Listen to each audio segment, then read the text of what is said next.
একটি গরিব কৃষকের জীবন খুবই কঠিন এবং সংগ্রামী হয়। তার প্রতিদিনের জীবনে চ্যালেঞ্জ এবং কষ্টের শেষ নেই। কৃষক প্রাকৃতিক উপাদান, ঋতু পরিবর্তন এবং অর্থনৈতিক চাপের সাথে মোকাবিলা করে। তার জীবনযাত্রা, কাজের ধরন এবং দুঃখ সুখের কথা সাধারণত সহজে বোঝা যায়। কৃষকের দিন সাধারণত ভোরবেলা শুরু হয়।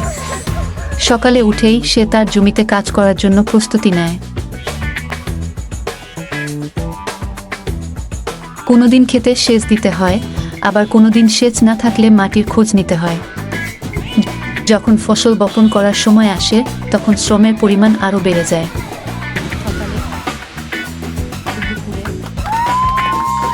সন্ধ্যায় মাঠে কাজ করতে হয়। নানা ধরনের কাজ, যেমন ধান কাটার সময়, গমের মাঠে পাকা গাছের খড় ঝাড়াই, সবজি তোলার সময় প্রভৃতি। এই কাজগুলোর জন্য তার শরীরের শক্তি ও ধৈর্য লাগে। সেসব কাজ করার পরেও কখনো ভালো ফলন পাওয়া যায়, কখনো আবার খারাপ পরিস্থিতি আসে।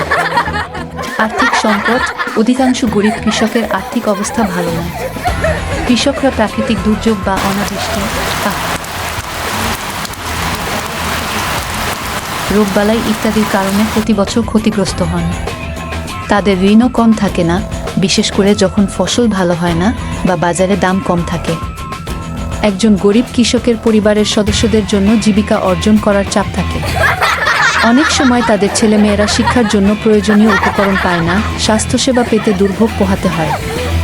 ফলে কৃষক পরিবারের পরবর্তী প্রজন্মের জন্য সামনের দিনগুলো কঠিন হয়ে ওঠে।